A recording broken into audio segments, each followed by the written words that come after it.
Hello. मेरा नाम दीपिका है। मैं इंडिया एचआईवी एड्स अलायंस के साथ काम करती हूँ और आप सबकी दोस्त हूँ। आज हम सब बात कर रहे हैं क्योंकि बात करोगे तो बात बनेगी एक हमारा पॉडकास्ट है जिसके साथ हम बहुत सारी टॉपिक्स पे बात करते हैं और हम अक्सर उन बातों पे उन टॉपिक्स पे बात करते हैं जिन बातों पे लोग अक्सर ध्यान नहीं देते। और आज हमारे साथ मेरी एक साथी हैं, इनका नाम अमृता सरकार है और ये हमारे साथ काम करती हैं और हम कुछ ऐसे मुद्दों पे चर्चा करने वाले हैं जिन मुद्दों के बारे में आज तक मैं खुद भी अनजान हूँ। मुझे लगता है मैं भी नहीं जानती, ऐसे कुछ मुद्दे हैं जिनके बारे में मैं भी नहीं जानती, शायद क्योंकि मैं आपसे उम्र में छोटी हूँ और मैं उन चीज़ों को आज तक जी नहीं पाई हूँ, देख नहीं पाई हूँ, उस सफ़र से गुज़री नहीं हूँ, उस सफ़र में आज भी चल रही हूँ। तो मुझे लगता है कि उस मुद्दे पे बात करना बहुत ज़रूरी है क्योंकि आज भी बहुत सारे यूथ ऐसे हैं जिन्हें इन टॉपिक पे बात करना है। तो जैसा मैंने आप सभी को बताया कि मेरे साथ आज अमृता सरकार हैं। अमृता सरकार अलायंस इंडिया में ट्रांसजेंडर वेलबींग एडवाइज़री के तौर पे काम करती हैं। तो मुख्य तौर पे मैं बोलूँ तो ट्रांसजेंडर कम्युनिटी की वेलबींग के लिए काम करती हैं और नेशनल इंटरनेशनल लेवल पे एडवोकेसी करती हैं कि ट्रांसजेंडर समाज के लिए उनके उत्थान के लिए काम करती हैं, उनके हेल्थ के लिए, उनके ह्यूमन राइट्स के लिए बहुत सारे मुद्दों पे ये काम करती हैं। सो इतना सारा काम करती हैं और इन चीज़ों के बारे में जानकारी रखती हैं, तो कुछ तो उनसे सीखना बनता है। तो हम आज उनसे कुछ ऐसे मुद्दों पे चर्चा करेंगे क्योंकि मैं भी उनसे बहुत कुछ सीख रही हूँ, बहुत सारी बातें करती हूँ। तो आज हम बात करते हैं, तो मैं ये बात करना चाहती थी कि जब हम जब हम एक एज होती है 16, 17, 18 साल की और हम जब बढ़ रहे होते हैं एक व्यक्ति के तौर पे, मैं व्यक्ति कहूँगी, मैं पुरुष, स्त्री, महिला, लड़का, लड़की नहीं कहूँगी हुँ, हुँ। क्योंकि वो एज ऐसी है, मुझे नहीं पता, बहुत सारे बच्चे उस वक़्त ऐसा एक्सपीरियंस करते हैं क्योंकि मैंने तो ऐसा एहसास किया। हुँ। तो मैं आपसे पूछ रही हूँ कि क्या आपको भी उस वक़्त ऐसा कुछ एहसास होता था कि मैं जिस शरीर में हूँ, उस शरीर से मेरा दिल-दिमाग मेरा तो मैच नहीं होता था। 17 साल की उम्र पे मुझे लगता था कि मैं तो कुछ अलग हूँ। शरीर जो है वो तो बायोलॉजिकल जो मिला, वो एक पुरुष का था, बट आत्मा एक औरत वाली लगती थी। तो ऐसा तो बहुत होता है। तो आप थोड़ा उस बारे में बताएँ तो थोड़ा मुझे पता चले और बाकी जो दर्शक हमको देख रहे हैं, उन्हें भी समझ में आएगा। Right. First of all thank you Deepika so much. तुम मेरे बारे में बहुत कुछ बोले हो बट स सब लोग जानते हैं तुम भी बहुत अच्छा काम करते हो इतने दिनों से हमारे कम्युनिटी के लिए एंड आई एम प्राउड कि हम दोनों we are just like sisters और हम दोनों साथ में ही काम करते हैं एंड और आगे भी हम काम कर पाए and thank you alliance India, thank you everyone here. So तुमने जो बोला वो बहुत ही इम्पोर्टेंट है। देखो, जैसे तुमने ऑलरेडी बोला है मैं तुमसे उम्र में बड़ी हूँ तो इसी के साथ मतलब अगर मैं थोड़ा सा सोचूं if I look upon my past, जब मैं छोटी थी अराउंड क्लास 3 और 4 तब से मैंने अपनी मम्मी का ड्रेस साड़ी ये सब पहनना शुरू किया था and I am talking about 70s 80s। तब ये सब चीज़ के ऊपर बिल्कुल ज्ञान नहीं था। अभी तो हमारे देश में तुम जानते हो transgender person protection of rights acts है, जिसके लिए तुमने काम किया, हमने भी काम किया। तब ये सब कुछ भी नहीं था। एलजीबीटी चीज़ भी बहुत मतलब एक ग्रे एरिया थी बात करने के लिए। तब 377 भी लागू था। तो ये सारी चीज़ को मद्देनज़र रखते हुए जो डिस्क्रिमिनेशन जो फैमिली लेवल का हो या नेबर्स का हो या रिलेटिव का हो, फ्रेंड्स का हो, स्कूल में हो, बहुत ज़्यादा था। क्योंकि सोशली बोलो या लीगली बोलो, we are not accepted at that point of time. तो उस टाइम में जब मैं इन्फ्लुएंस्ड होती थी because of my mother and वो बहुत डिफरेंट रोल प्ले करती थी। ये मैं बहुत बार बोल भी चुकी हूँ मैंने वाई मतलब मेरे दिमाग में ये आया कि I want to become a woman. तो उसमें उनका बहुत हाथ है कि I was seeing her in different roles as a school teacher, as a caregiver, as a mother, as a wife, as a homemaker. तो मैं चाहती थी कि मेरी माँ इतनी काम करती इतनी सारे और पापा देखो सुबह चले जाते हैं शाम को आता है क्या है, मुझे मम्मी जैसे ही बनना है। और इसके साथ जुड़ा हुआ और एक चीज़ मैं शेयर करना चाहती हूँ। ये बहुत लोग ना सोचते हैं कि ट्रांसजेंडर लोग जो ट्रांसजेंडर होते हैं या अपने आप को औरत मतलब रूप में परिवर्तन करना चाहते हैं, that is because of outer looks, that is because of to make ourselves more beautiful, that is to have boyfriend, to have relations for sex. Absolutely not. Not. ये हम दोनों बोल रहे हैं क्योंकि उस टाइम पे अगर मैं क्लास 3-4 में होती, कितनी छोटी थी तब, what could I know about sex? Exactly 9 year 10 years. हाँ, तब तो जेंडर रोल जो मुझे अच्छा लगता था, लड़कियों के साथ ज़्यादातर खेलना, डॉल्स के साथ खेलना, किचन में मतलब काम-काज करना, मम्मी का कपड़े पहनना, तो ये सब चीज़ें अच्छा लगता था। अब तुम्हारे सवाल पे आती हूँ, and definitely that was a disaster for my family. लड़कों है के शरीर में ये है, बट हरकतें हैं लड़की की तरह, इसको लड़का बनना है। सो आई वाज टोटली टोटली मतलब शैटर्ड जब हर वक्त मेरे माता पिता बोलते थे कि फुटबॉल खेलो, क्रिकेट खेलो, लड़कों के साथ खेलो, और मैं उन्हें कैसे समझाऊं, मुझे अच्छा नहीं लगता उनके साथ खेलना। मैं उन्हें कैसे समझाऊं, मुझे मर्द की तरह कपड़े पहनना, पैंट शर्ट पहनना मुझे अच्छा लगता नहीं बिल्कुल। So it was a like 24 hours struggle challenge within self and with against the outer world. Right. So so ना इम्पोर्टेंट आपकी बातों से मुझे लगता है मैंने एक चीज समझी कि यू नो पिता का कपड़ा पहनना मुझे पसंद नहीं था, मुझे, जबकि मेरा जेंडर वही था बायोलॉजिकल, मगर मैंने माँ के कपड़े को पहनना ज्यादा अच्छा समझा क्योंकि मेरी इच्छा वो थी।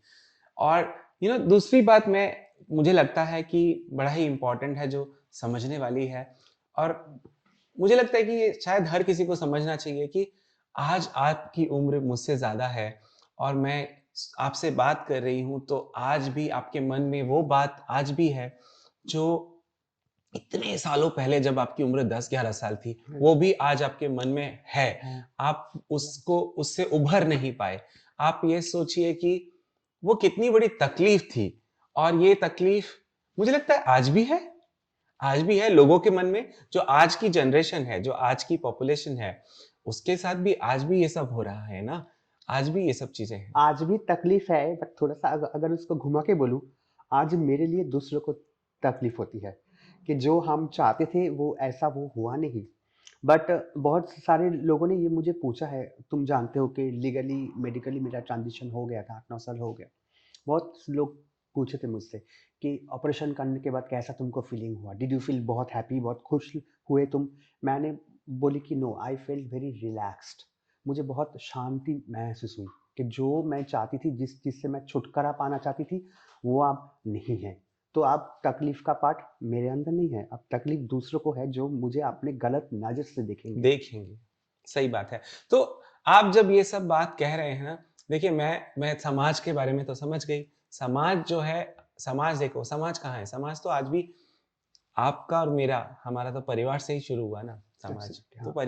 परिवार से हमारे परेशानियाँ थी, मतलब करेक्ट। सामाजिक परेशानियाँ तब भी थी और आज भी है।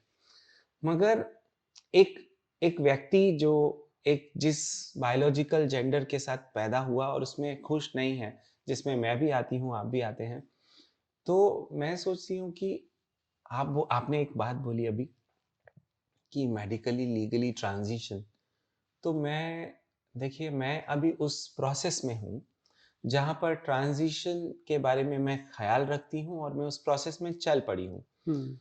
तो उसमें मैं देख रही हूँ कि आज बहुत सारे बच्चे हैं, हम्म। और जानकारी के लिए एक बड़ी इम्पोर्टेंट बात है कि भारत का सेंसस, जनगणना जो 2011 की है, वो कहती है कि 4,87,803 ट्रांसजेंडर हैं, जबकि उसकी ऊपर नीचे की डेटा है, गलतियां हैं, हमको पता है, चलो ठीक है, मगर लगभग इतने हैं। अब जो उसके यंग हैं, यूथ हैं, जो उससे कम हैं, जो उस डेटा में नहीं है, वो और भी ज्यादा है। तो मैं कहती हूँ कि अगर 15 लाख 20 लाख लोग भी हैं, हम्म। तो आप सोचो कि वो इस सब प्रोसेस को पता नहीं जानते हैं नहीं जानते हैं। तो मैं ये आपसे पूछ रही हूँ कि मैं जब इस प्रोसेस में जा रही हूँ, तो मुझे किसी ने बताया कि आप जो है दवाइयाँ खाओ पहले, ठीक है? आप दवाइयाँ खाओ, दवाई खाओगे तो आपके शरीर में बदलाव आएँगे। पुरुष से आपको, पुरुष शरीर से और स्त्री वाले शरीर की महसूस और फीलिंग आने लगेगी। राइट। तो मैंने बोला कि चलो ठीक है, है ना? क्योंकि आप बोले अभी ट्रांज़िशन आपने किया मेडिकली, तो मेडिकल में दवाई तो आती होगी। तो फिर उन्होंने बोला कि ये सब आप करो, तो मुझे तो ये समझ नहीं थी पहले कि ये कहाँ से करना है। तो सबसे बेस्ट कहाँ होता है? कौन-सा डिपार्टमेंट ठीक होता है हुँ, इसके लिए? हुँ, कहाँ करना हुँ, चाहिए? हुँ, कितना टाइम करना चाहिए? वो हुँ, थोड़ा बताएँगे? हुँ, आपने कैसे किया? हुँ, हुँ, हुँ। देखो मैंने जब किया था 2014 में मैंने जब शुरू किया था, तब ये सब एक्ट तो था नहीं और आजकल जितने सारे प्राइवेट क्लिनिक्स हैं तब भी थे। तो बट उतना ज़्यादा नहीं थे, कम थे। आजकल आई थिंक 2-1 सरकारी हॉस्पिटल भी हैं जिन्होंने चालू किया। दिल्ली में मुझे सुना में आया है शायद सफदरजंग में ये शायद चालू हुआ है और तुम जानते हो एम्स में भी इसका काम शुरू हुआ है। एक सेंटर ऑफ एक्सेलेंस बनने जा रहे हैं। हाँ, साउथ में बहुत सारे ऐसे गवर्नमेंट हॉस्पिटल्स हैं। But the thing is that quality quality जो हम चाहते हैं सर्जरी का, वो क्या है? तो जो वो प्रोसेस है, वो बहुत सारी चीज़ें स्टेजेस हैं उसमें। जैसे तुम बोल रहे थे दवाई खाने की बात, व्हाट इज़ दवाई? दवाई is nothing but hormone you know. Oh! Hormone. Yes. So अगर मैं एक मर्द के शरीर में पैदा हुए हूँ और मुझे औरत बनना है, सो डेफिनिटली मेरे अंदर मेल हॉर्मोन्स है। तो मेल हॉर्मोन्स जो है उसको पहले ब्लॉक करना होगा।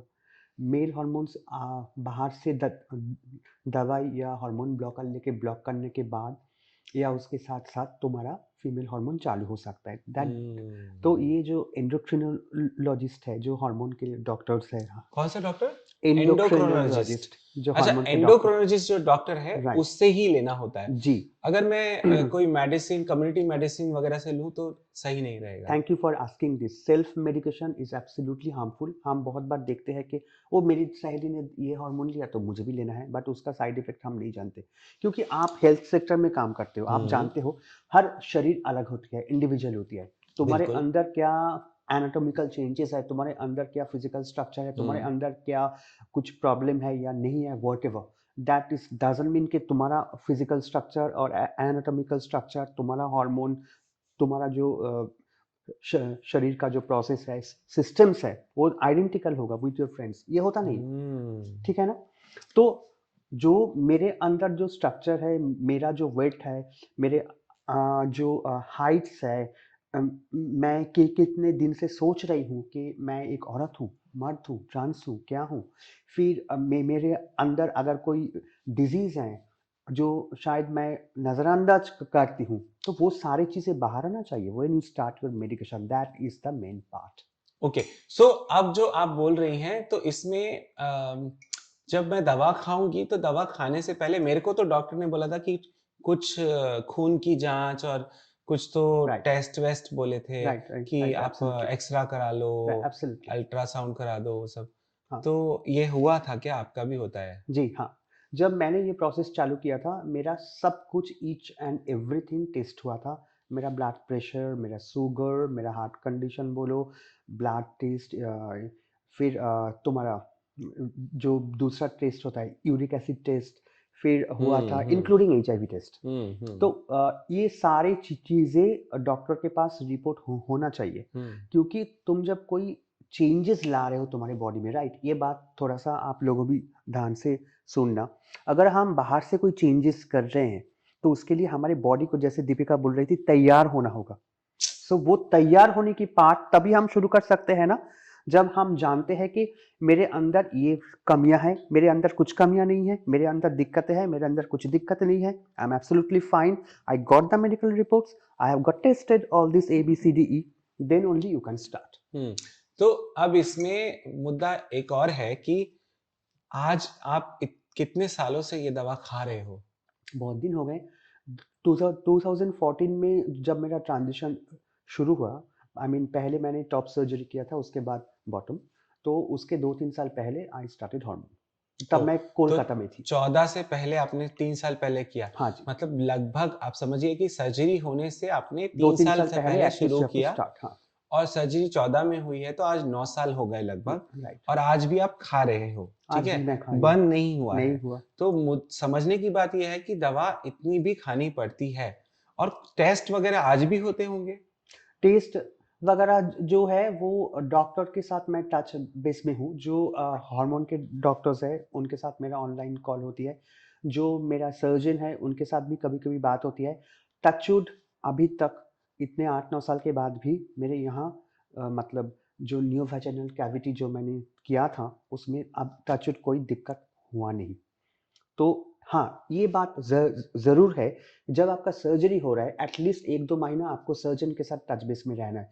बीच-बीच में आपको जाके टेस्ट करना है क्योंकि आप जानते हो कि सर्जरी होने के बाद हमको कैथेटर यूज़ करना पड़ता है ना? राइट, जो हमारा जो मेल ऑर्गन है पेनिस जिससे हम यूरिन का काम करते करते हैं, हैं। तब तो वो नहीं रहता, राइट? नहीं, एग्ज़ैक्टली। तब अंदर का जो सिस्टम है, हुँ, वहाँ से अगर मुझे यूरिन को बाहर निकालना है, निकालना है। तो वहाँ आर्टिफिशियली मतलब शुरू-शुरू में वो स्टार्ट करने के लिए नियोवाजाइनल कैविटी जो है, वहाँ से आपको बनाते हैं। कैथेटर सेट करना क्या पड़ता है और वो 2-4 दिन आपको लगाना पड़ेगा। फिर धीरे-धीरे करके जब आपका मतलब ये हो जाएगा, दवा चालू हो जाएगा, शरीर में धीरे-धीरे चेंजेस आने लगेगा, 2-4 दिन बाद you can open it out. हाँ, सो तो अब हार्मोन जो आप अभी तक खा रहे हैं, उसके लिए जो खून का जाँच पहले हुआ था, वो खून का जाँच आज भी होता है? हाँ, देखो, बात ये है कि हमारे शरीर में हार्मोन का लेवल्स होता है। उसी हुँ, हार्मोन के लेवल के हिसाब से डॉक्टर तय करता है, हार्मोन का जो डॉक्टर है, इसको डोज़ कितना देना है, राइट? हुँ, और तुम जानते हो हार्मोन का डिफरेंट साइज़ आता है। 1 मिलीग्राम हार्मोन आता है, 2 एग्ज़ैक्टली मिलीग्राम, हाँ। फॉर एग्ज़ाम्पल मैं अगर नाम लेके भी बोलूँ, प्रोजाइनोवा 1, प्रोजाइनोवा 2, ऑल दिस थिंग्स जो हाँ, मोस्टली हम लोग, हाँ, मुझे जैसे 2 एमजी मिल रहा है। राइट, अब मुझे जैसे एल्डेक्टोन का एक टैबलेट है मिलता राइट, है क्योंकि मेरा राइट, सर्जरी अभी हुआ नहीं, राइट। आपको नहीं मिलता है। राइट। तो वो जो है जो हार्मोन 2 चीज़ का हमको ध्यान में रखना पड़ता है कि अगर मेरे शरीर में मेल हार्मोन है, तो एंड्रोजन ब्लॉकर पहले चाहिए, वो मैं खाती हूँ। राइट? तो एंड्रोजन ब्लॉकर का काम जब हो जाएगा या साथ-साथ you can start estrogen as well. तो अगर शरीर में मेल हार्मोन पैदा होता रहेगा, तुम बाहर से जितना भी एस्ट्रोजन डालो उसका कोई फ़ायदा नहीं होगा, राइट? हुँ, तो एक को कम करोगे तभी दूसरे का असर आएगा। Now hmm, the main part is हमारे शरीर में जितने सारे जो फिज़िकल जो चेंजेस है, जो कुछ सिस्टम्स है, जो कुछ काम होता है, ये जो हम जो सेक्स बोलो या जो भी बोलो, जो बेसिक चीज़ें शरीर के अंदर-बाहर हमारे 24 घंटे हो रहा है, everything is controlled by hormone, right? Right, right, तो डेफ़िनिटली। अगर शरीर का मैं अगर बोलूँ कि सिंपल ले लो, ये जो मेरे हड्डियाँ हैं, हड्डियों में कितनी ताकत होगा, है ना? वो भी ये ही कंट्रोल करता है। कंट्रोल करता है। तो अगर मेरे शरीर में हार्मोन मतलब क्रिएट होना प्रोक्रिएट होना बंद हो जाता है, then it will uh, be a disaster. Right, right, right. तो अगर मेरे शरीर में एक तरीके का हार्मोन के बदले में दूसरा तरीके का हार्मोन ला रही हो, so doctor has to get uh, sure कि वो जो दूसरा हार्मोन है, वो मेरे जो शरीर का जो कामकाज अभी तक चल रहा था, that will uh, help to continue that process. Now I got absolutely, it, समझ गए। दैट्स व्हाई डॉक्टर लोग बोलते हैं, सर्जन लोग हुँ, बोलते हैं, एंडोक्रिनोलॉजिस्ट जो है बोलते हैं, you have to continue hormone even after your surgery after at surgery. Least for 20 years. इसीलिए आफ्टर सर्जरी ज़रूरी है क्योंकि वो दूसरा हार्मोन तो आना चाहिए ना। बहुत इम्पोर्टेंट बात है और पता है ये थैंक यू पता है मुझे अभी ये समझ में आ गया कि मुझे कितने साल खानी है और कैसे करना है। वरना मुझे तो ये समझ में आ ही नहीं रहा था और सर्जरी का प्रोसेस भी समझ में आ गया कि सर्जरी कराने के बाद मुझे क्या करना है, कितने दिन तक मुझे तकलीफ होगी। तो सर्जरी के बाद कितने दिन तक मतलब बेड रेस्ट वगैरह का होता है कि मतलब 15 दिन, 20 दिन? राइट। धन्यवाद इस एपिसोड को पूरा सुनने के लिए। अगर आपको कॉन्वर्जेशन इंटरेस्टिंग लगी तो आप इसका सेकंड पार्ट भी सुन सकते हैं। हमारे यूट्यूब चैनल को सब्सक्राइब करें, वीडियो को लाइक करें, शेयर करें और ज़्यादा जानकारी के लिए विजिट करें www.allianceindia.org पर।